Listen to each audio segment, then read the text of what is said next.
Olá, seja bem-vindo, bem-vinda a mais uma edição do GNC Gestão, Negócio e Conjuntura, um programa da Escola de Gestão e Negócios em parceria com a Escola Criativa, trazendo conteúdos, trazendo temas da atualidade sobre o mundo dos negócios para compartilhar com você, nossa audiência, nossos estudantes e toda a comunidade universitária.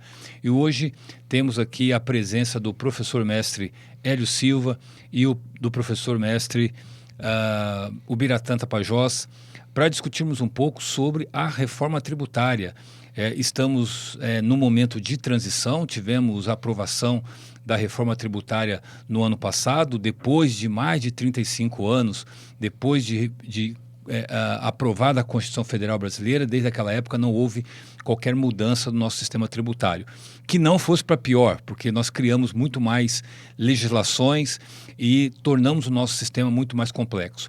E o nosso sistema, ele não atende a 3 princípios fundamentais de um bom sistema tributário, que são progressividade, neutralidade e simplicidade. E para falar um pouco sobre isso, temos aqui os colegas professores que vão compartilhar conosco aqui as suas impressões. Eu trouxe aqui para a nossa audiência, então, para começar a nossa conversa, o que está em jogo nessa reforma do nosso sistema tributário. A proposta que foi aprovada pela Câmara dos Deputados, ela consiste na instituição do CBS, da CBS, né, da Contribuição sobre Bens e Serviços, e do Imposto sobre Bens e Serviços, sendo a contribuição um tributo federal, porque dispensa dividi-lo com estados e municípios, e os impostos sobre bens e serviços, que são tributos estaduais e municipais, e que, portanto, ficam aí sob responsabilidade dos estados e municípios. E temos também aí uma transição desse novo modelo, ou seja, sairemos a partir de 2026 até 2033 com a implementação total aí dos termos modificados na nossa legislação. Bom, para discutir sobre esses assuntos, então, eu queria aqui agradecer ao professor Hélio mais uma vez pela gentileza de estar aqui conosco, agradecer ao professor Ubiratã também por ter aceito estar aqui conosco para debater com a nossa comunidade acadêmica esse tema tão importante que vai mexer com a vida de todos. E aí eu gostaria que vocês falassem aí rapidamente sobre as impressões de vocês sobre essa reforma, e aí para a gente poder avançar então na nossa próxima pauta. Professor Ubiratã, por favor, seja bem-vindo. Bem, eu agradeço a oportunidade e, bem, basicamente o que a gente percebe na reforma tributária é que a mudança principal vai ser na tributação do consumo, e com a implementação de 2 impostos sobre valor agregado, a CBS, né, e o Imposto sobre Bens e Serviços, que é o IBS. E basicamente as empresas vão ter um impacto muito forte em relação a isso. Então, elas vão ter que trabalhar de forma multidisciplinar para, principalmente nessa época de transição que nós teremos, e muito mais na implementação total lá em 2033. Professor, e tem uma questão aí que eu queria até que o professor Hélio falasse um pouco sobre isso, que é esse caráter cumulativo do nosso sistema tributário, né? Nós temos um problema hoje de cumulatividade, ou seja, os diversos setores de uma cadeia produtiva acabam sendo sobretaxados, o que em última instância encarece os bens e serviços que são destinados aos consumidores finais. Me parece, professor Hélio, que a constituição desse CBS não resolve muito esse problema, né? A não ser que nós criemos o IVA, por exemplo, que é o Imposto ao Valor Agregado, que está sendo contemplado na reforma. Como você vê essa questão aí da criação do CBS e da necessidade de um IVA, que é o Imposto ao Valor Agregado, que deixa de ter essa característica cumulativa? O modelo que nós adotamos é um IVA dual. Então você tem os dois tipos de imposto, mas eles são baseados no IVA, então eles não serão cumulativos. Hoje nós temos cumulatividade em poucos impostos, na verdade. A gente tem o PIS e o COFINS, que são cumulativos, eventualmente, porque eles só são cumulativos em uma dada condição, que são aquelas empresas que optam pela tributação num sistema presumido, que a gente chama de lucro presumido, tá? Quem trabalha com lucro real já consegue ter a não cumulatividade. Então, em alguns casos, importação, em alguns casos você tem cumulatividade, não é tão grande quanto era no passado, onde você tinha tudo cumulativo. Então, nesse sentido, nós estamos caminhando um caminho bom. Saímos de uma cumulatividade que era muito grande e ela tem sido reduzida. E nesse aspecto, a legislação amplia a não cumulatividade. Então, o problema da cumulatividade, que tem uma alíquota que no final das contas é desconhecida, porque você tem uma alíquota que começa quando você extrai o minério da terra, depois você passa por uma empresa que vai fazer, fez a mineração, depois você vai pegar aquele aço numa siderurgia, depois vai trefilar, depois vai vender isso, por exemplo, para uma empresa que vai colocar isso em chapas, depois essas chapas serão vendidas para fazer um automóvel, esse automóvel é revendido para uma empresa de revenda e, por fim, o consumidor final. Então, você pode ter casos em que você fala, poxa, eu não sei quanto é a alíquota, você estima ela. Nos casos em que você tem a não cumulatividade, a alíquota final é a alíquota paga por toda a cadeia produtiva. Então, se está lá 17%, é 17% mesmo, se tiver 9%, é 9%. Então, funciona melhor, é mais transparente e você consegue trabalhar melhor, inclusive, quando você exporta. Porque se você quiser ter um sistema que não exporte impostos, porque é impossível ter competitividade no mercado internacional exportando impostos. Para você não ter esses impostos, você precisa de um sistema não cumulativo. Nesse sentido, essa transição para um novo modelo vai melhorar uma situação que já vinha melhorando, mas que precisava ainda ficar mais arredondada e funcionar de maneira mais plena. Na sua leitura, então, nós avançamos na neutralidade, né? Naquele princípio da neutralidade que implica dizer que as empresas não perderam competitividade em razão da estrutura tributária. Elas podem perder competitividade eventualmente em mercado interno, pode ter redução de mercado, ampliação, isso depende de uma série de fatores, porque essas adequações, elas naturalmente são desiguais para as diversas empresas. Para algumas ela é boa, para outras ela não é tão boa. Então, nesse sentido, sim.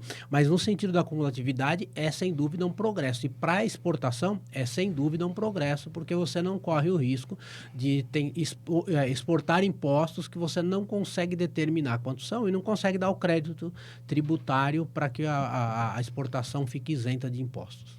Sobre Biratã, essa mudança na sua percepção, ela no frigir dos ovos simplifica e nós nos aproximamos desse princípio da simplificação que facilita a fiscalização, por exemplo, e a visualização dos impostos que são pagos? Se sim, em que proporção você imagina que isso pode acontecer? Sim, há uma simplificação. A questão do controle pelos governos federal, estadual e municipal também vai ser benéfica, né? De uma forma geral, para o governo é benéfico isso. Ele vai ter como simplificar os mecanismos de controle, o gasto vai ser menor. Só que eu tenho uma percepção que para as empresas, num primeiro momento, até a implementação total, elas vão ter um fluxo de caixa maior, o custo vai ser maior, né? Por quê? Porque precisa implementar isso, os custos serão maiores, vai precisar demandar maior fluxo de caixa. Então, esse é um problema em potencial nesses primeiros anos aí da transição, que a gente tem que levar em consideração. Aliás, né, na linha que você está dizendo, a premissa para a mudança do sistema tributário é manter a arrecadação governamental, né? Sim. Ou manter essa carga tributária na faixa dos 33%. Portanto, nós estamos mexendo nas estruturas para manter essa carga tributária. Isso implica dizer o seguinte, que se nós estamos simplificando e reduzindo tributos, por outro lado, nós temos que aumentar em algum lugar. E parece-me que, nesse sentido, há um risco de se aumentar, por exemplo, tributos sobre serviços, sobretudo, que são serviços muito utilizados pelos consumidores, né? Então, em última instância, você pode até ter alguns setores da sociedade mais penalizados, por exemplo, com uma reforma dessa natureza, haja vista que a carga tributária vai se manter inalterada. É complicado essa situação, né? Porque as empresas, elas têm alguns produtos, dependendo do segmento, do ramo de atuação da empresa, há produtos e serviços que são muito sensíveis à alteração de preço. Então, a margem das empresas talvez tenha que ser reduzida, porque não consegue realmente você colocar o preço de um imposto maior, que nem nós vamos ter a seguir as novas regras durante esse período de transição, e ainda nós vamos ter os impostos atuais. Uhum. Então, esse é um ponto em potencial de forma negativa, né? Porque como é que vai repassar o imposto, um novo imposto na transição, e ter juntamente os impostos atuais? Esse é um problema, né? Então, professora, né, até aproveitando essa sua reflexão, a gente olhar aqui no nosso gráfico, né, nossa tabela, a gente tem ali a transição para o novo modelo, né? Então, em 2026 tem um ano teste, né, da CBS e do IBS, que Isso. já vai passar a valer no ano que vem, com as alíquotas de 0,9% e 0,1%, Isso. que são alíquotas baixas exatamente para testar o modelo, para testar a sistemática, Sim. né, para ver se vai funcionar. Lá em 2027 já começa-se a cobrança do CBS e a extinção do PIS e COFINS, então tem um desafio aqui, né, professor? Porque assim, se eu arrecado hoje X de COFINS e PIS, quanto que eu vou arrecadar agora instituindo o CBS, por exemplo? Então, isso não está claro ainda, não se sabe exatamente qual vai ser esse percentual, né? Depois nós temos a extinção lá do IOF Seguros, né? Redução para zero de alíquotas do IPI. Isso já em 2027. 2029 a 2032 tem uma transição ali do ICMS e do ISS para o IBS, portanto, a mudança para estados e municípios vai acontecer somente a partir daqui a 3, 4 anos, Sim. Então está um pouco demorado ainda. E ali tem as alíquotas, né, que vão sendo os percentuais, né, de mudança nesse sistema até 2033. Lá em 2033, a expectativa é de que o novo modelo já esteja completamente instituído e que esses resquícios do modelo antigo já deixam de existir. Isso. Professor Hélio, você acha que esse tempo aí de 7 anos, ele é um tempo razoável, né, para a gente acomodar, ou você acha que poderia ser antecipado isso? Ele tem dois aspectos. Ele é um tempo razoável quando você pensa do ponto de vista da gestão do processo. Gerir esse processo é uma coisa complexa e, portanto, ser cuidadoso e fazê-lo de forma parcimoniosa, né, é uma ideia muito boa. Por outro lado, aquilo que o professor Ubiratã falou, o custo para uma empresa fazer isso é muito alto, porque ela vai trabalhar em 2 sistemas, ela vai trabalhar em paralelo por um período longo. E, sob esse ponto de vista, quanto mais rápido, melhor. Quer dizer, saiu esse sistema, entrou novo, o ideal seria fazer num único sistema. Mas fazer em um único sistema implica riscos, principalmente para a gestão de tudo isso, porque, como você disse, os números são desconhecidos, né? Eles são estimados, a gente tem uma visão aproximada, mas na prática você só vai saber a partir do momento em que você começar a gerir o sistema. Bom por um lado, para gerir o sistema com calma, ruim por outro, porque enquanto tiver em paralelo, as empresas, a gente já tem hoje, para ter uma ideia, hoje, no dia de hoje, você já tem uma sobrecarga no sistema que implica em falta de mão de obra para cuidar da área fiscal, da área que faz essas apurações dentro das empresas, porque eles já estão começando a se preparar e falta pessoal preparado e falta pessoal no mercado. E há uma previsão de que essa dificuldade vai prevalecer, porque sendo transitório, você vai... sabe que aos poucos você vai depois deslocar esse pessoal, o sistema vai ficando mais amigável, com maior conhecimento. Então, são 2 posições diferentes. É muito bom para o governo, para a gestão, e é complicado para as empresas, porque enquanto tiver 2 sistemas, ela tem 2 custos, e esses custos não são baixos. Nós trouxemos aqui alguns dados para compartilhar com a nossa audiência, que vai um pouco na linha do que você está falando, professor Hélio. O Brasil hoje tem aproximadamente 5.570 legislações municipais, né, que é exatamente o número de municípios que tem no país, 27 legislações estaduais, 3 legislações federais, isso só no campo do sistema tributário. Mais de 90 tributos, aí lógico que aí incluem-se as taxas, né, que são cobradas em serviços prestados pelo Estado, normas tributárias e o total de horas que são gastas, né, para se fazer aí recolhimento de imposto.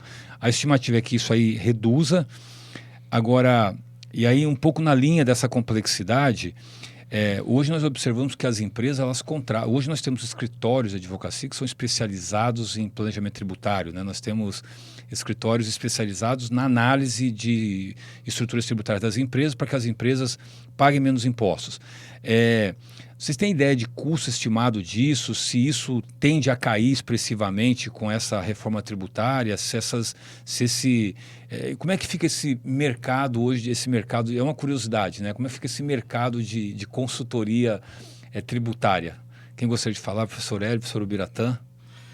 Eu não tenho aí muita propriedade para falar sobre escritório, porque o meu segmento é outro de atuação. Mas eu tenho a percepção, minha opinião é que isso aí vai ter um aumento substancial, porque você precisa de mais pessoas qualificadas, mais profissionais gabaritados, e isso tem um custo enorme na folha de pagamento de qualquer empresa, não só escritório de advocacia, escritórios de contabilidade de uma forma geral, que dá assessoria tributária. Então, isso vai ter um impacto muito grande nessas empresas do segmento. E não só nas empresas do segmento, nas empresas de uma forma geral, porque quando eu falei lá atrás sobre que as empresas estão trabalhando de forma multidisciplinar, compras tem que ser envolvida, a área de finanças tem que ser envolvida, a área de comercial tem que ser envolvida, cadeia de suprimento, jurídico tem que ser envolvido. Então, isso aí vai ter um custo muito elevado. E uma coisa aí que eu queria pontuar é que a gente fala muito lá nos dois, no CBS e no IBS, né? Mas a gente não pode esquecer também do IS, né? O imposto de seletividade, né? Que é um imposto que vai incidir sobre aqueles produtos lá que são prejudiciais à saúde, impactam negativamente a saúde e o meio ambiente, né? Então, basicamente, a gente fala da CBS, do IBS, mas tem esse IS também, né? O imposto do pecado, aparentemente, não vai salvar a lavoura, né? Assim, não será suficiente para salvar a lavoura, né?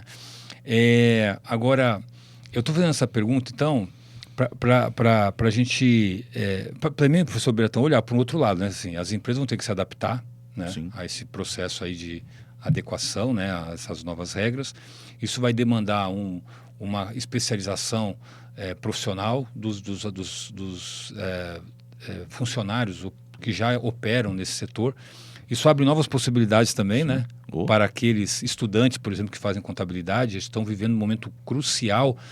Esses meninos hoje que estão no ensino superior, eles gerenciarão um novo sistema tributário, né? Então, eles têm um desafio aí importante, né? Então, você pode ver isso como uma grande oportunidade ou como um grande problema, né? Então, assim, a reforma tributária, por outro lado, pode trazer essa oportunidade de fazer com que esses profissionais se especializem. A questão do custo, eu imagino que esteja associando o custo com treinamento de pessoal, por exemplo, de aquisição de tecnologias para processar essas informações, que ocorre geralmente num primeiro momento, né? Ou seja, esses são custos transitórios que a gente chama, né? Mas no longo prazo, isso deve trazer algum tipo de ganho aí, né? No conjunto da obra, deve trazer benefícios econômicos para as empresas, né? Sim, isso aí acaba sendo diluído depois que tiver totalmente implementado o novo modelo tributário, né? Em vista dessa situação que nós temos aí de treinamento nesses próximos 4, 5, 6 anos, e posteriormente, depois isso acaba sendo diluído por causa do retorno do investimento feito nesse período. Nós estamos aqui falando sobre medidas que já estão mais ou menos consolidadas na reforma, mas eu gostaria de ouvi-los sobre o que não está na reforma. Então, quando nós falamos de reforma tributária, do que foi aprovado, criação de CBS, IBS, o cashback, a isenção de imposto sobre cesta básica, a mudança do imposto sobre herança, que aumenta as alíquotas e tal, isso é mais ou menos o que nós já sabemos, né? Mas e o que nós não sabemos, ou o que deveria, ou onde nós deveríamos aprofundar a reforma e sobre o qual não está se falando nessa mudança que estamos assistindo hoje? Professor Hélio. Na verdade, havia até pouco tempo atrás vários itens que estavam intocados. Um deles está em discussão agora, que é rever a tabela progressiva do imposto de renda. Porque ela era uma tabela que ela era muito estreita, as faixas eram muito parecidas, e então quem possuía uma renda de 100 mil reais e quem possuía uma renda de 100 milhões de reais estava em alíquotas reais muito próximas. Isso talvez deve melhorar um pouco se forem implementadas aí algumas ideias que estão em gestação, como a isenção até 5 mil reais e novas faixas que vão ser criadas e tal. Então, uma parte desse problema está sendo resolvido. Há outras questões em discussão que são bastante polêmicas. Então, por exemplo, quando se fala em tributação de dividendos, tributação de dividendos é algo que pode ser feito, mas exige muito cuidado, porque as empresas já estarão com a reforma tributária, com o imposto sobre consumo alto, e já tem um imposto de renda que também não é baixo. Se você somar isso à tributação de dividendos e não for cuidadoso, o sistema pode ficar perverso, porque a nossa bolsa de valores, as empresas, os investimentos que são feitos em empresas, eles podem retroceder se você não tiver um rendimento razoável. Então, se você sobrecarrega de alguma forma a rentabilidade da empresa, pode haver, por exemplo, um deslocamento para a renda fixa. E aí você está tirando do setor que produz para um setor especulativo, onde esse dinheiro muitas vezes nem é utilizado na economia como um todo. Tá? Os bancos ganham dinheiro com isso, o investidor, o governo é bom porque se endivida, mas é um cálculo todo que pode ser perverso.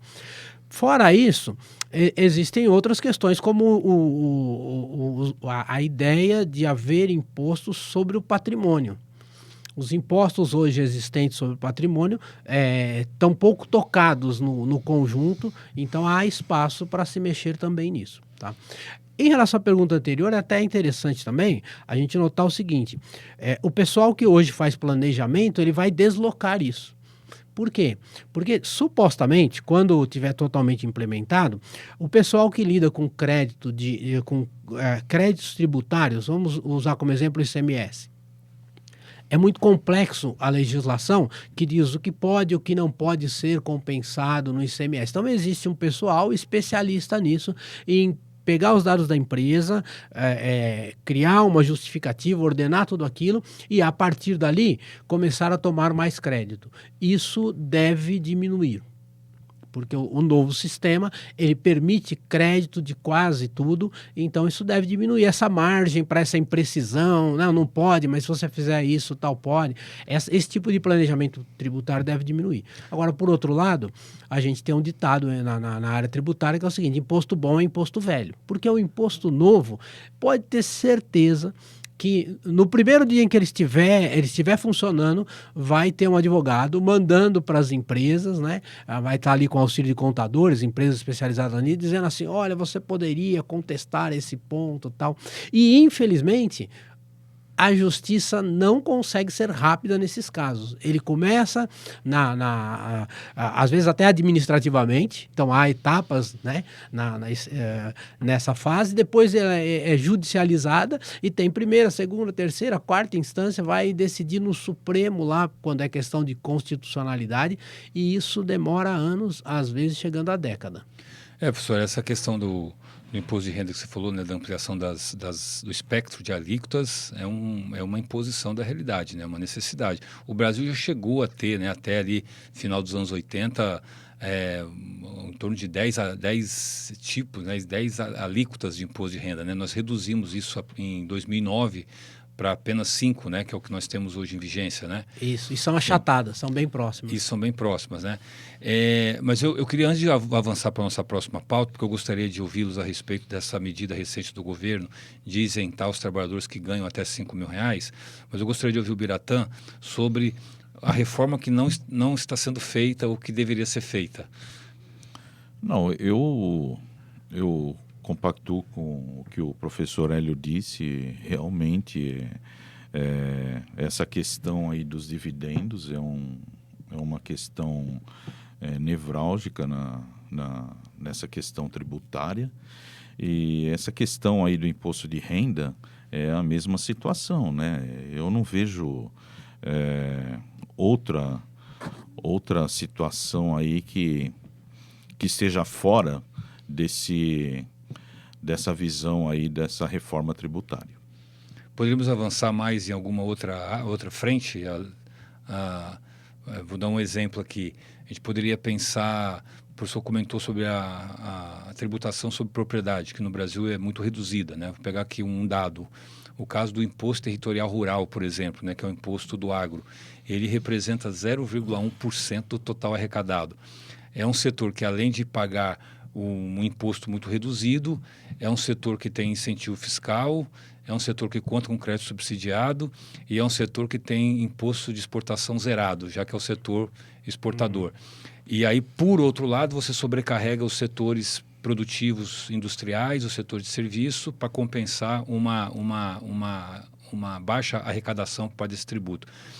Quais seriam as alternativas aí em torno desse imposto sobre patrimônio? O pessoal do agro, no caso do agro, eles têm uma alternativa para isso, porque todo esse benefício fiscal é parcialmente corroído, na visão deles quase totalmente corroído, porque eles são muito eficientes, o Brasil todo é muito eficiente no agro, mas eles têm um problema, são eficientes da porta para dentro. Quando sai, a logística para você pegar esse produto, entregar num porto, distribuir pelo Brasil inteiro, distribuir para fora do Brasil, ela é terrível. Há muita dificuldade. Por exemplo, você tem problema de estradas. Então, o custo fica muito encarecido por essas questões que são externas e alheias a essas empresas. Então, se você modificar hoje, sem modificar esse custo externo, que o pessoal chama às vezes de custo Brasil, fora a questão do imposto, mas você tem outros custos aí, custos que não tributários do custo Brasil, eles dizem que perderão competitividade. Então, se houvesse um acerto, a gente poderia reduzir esse custo, que talvez reduza um pouco na questão burocrática, apesar que a exportação especificamente não é tão burocrática, mas você poderia reduzir isso. Hoje, por exemplo, o nosso transporte, o modal mais utilizado é o rodoviário. Ele é caríssimo. Né? Ele é caríssimo. E você tem a produção, por exemplo, no Mato Grosso, em Goiás, para isso chegar a um porto, o tempo que demora, o motorista vai numa estrada, tem buraco, a velocidade é muito baixa, o modal é ruim. Enfim, há lugares em que você depende de uma balsa.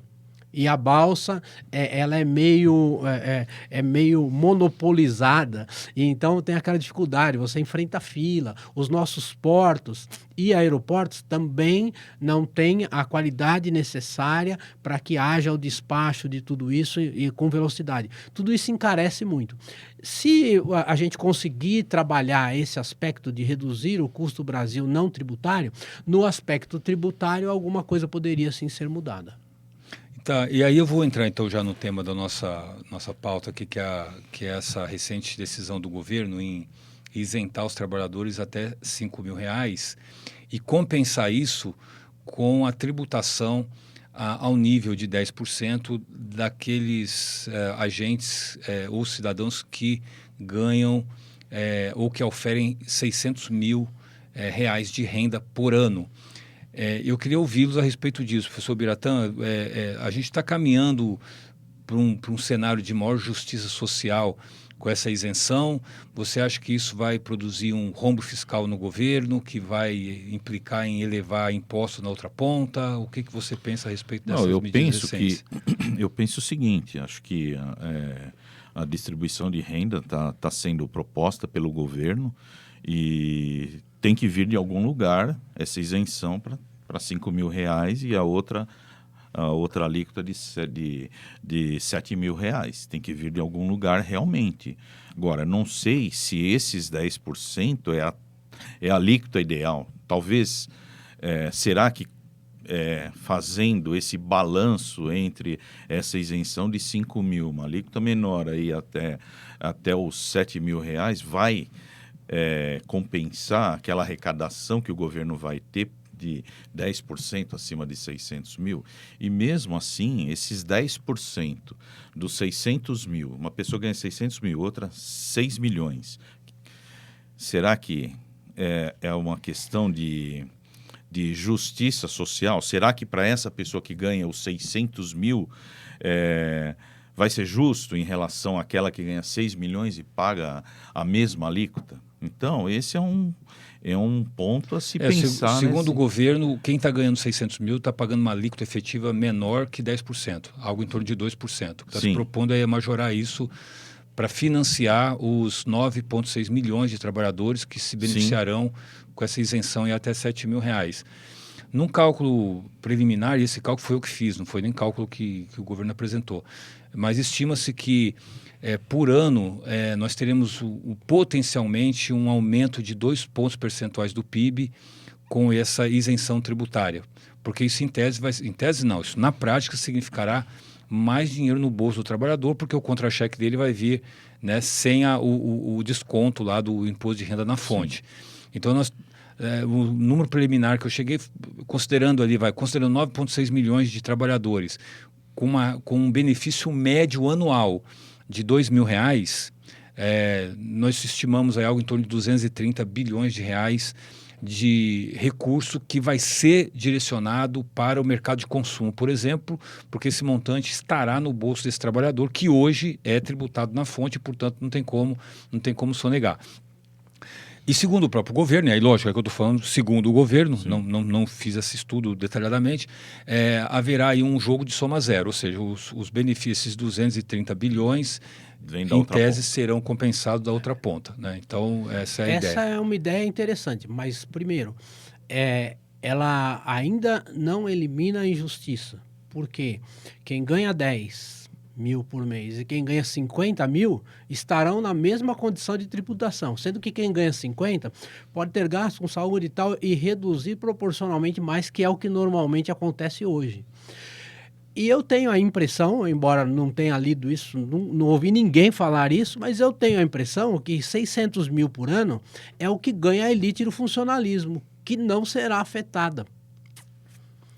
50 mil é mais ou menos o limite constitucional, você multiplica por 12, dá 600, o 13º é calculado à parte, e você tem uma isenção feita sob medida para não contrariar a parte hoje mais beneficiada da sociedade, que é a elite do funcionalismo, e que ainda luta para que os penduricários e benefícios que eles têm, que muitas vezes são maiores do que o salário.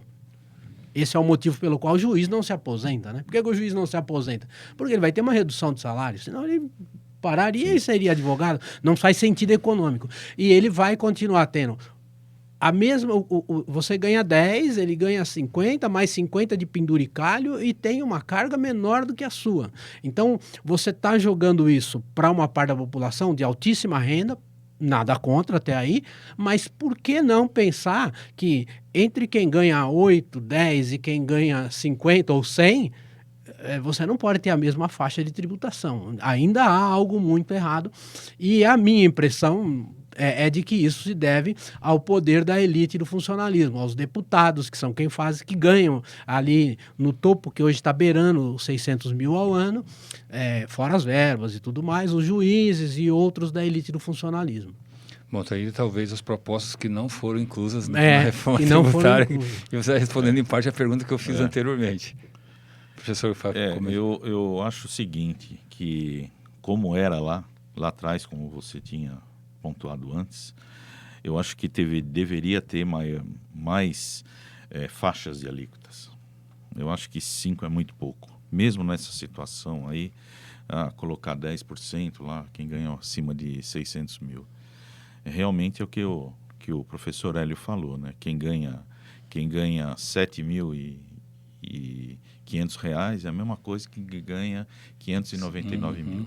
Então, é uma questão de injustiça, na minha opinião, ainda continua a injustiça social. Claro, guardadas as devidas proporções, né? Porque os 5 mil lá, que nem você falou agora há pouco, são 9 milhões de... 9.600, 9 milhões e 600 quase 10 mil. milhões de trabalhadores, né? Isso. Bom, essa conversa está muito boa, não vamos esgotar esse tema aqui agora, mas eu queria agradecê-los aí pela presença, por estar aqui conosco, discutindo esses temas que são pujantes. Voltaremos às outras edições para continuar discutindo esse assunto. Agradecer ao professor Hélio pela presença, professor Biratã, muito obrigado, e sobretudo agradecer você por estar conosco em mais uma edição aqui do nosso GNC, Gestão, Negócio e Conjuntura, e já fica aqui o convite então para que você esteja conosco na nossa próxima edição em breve. Um abraço a todos e até mais.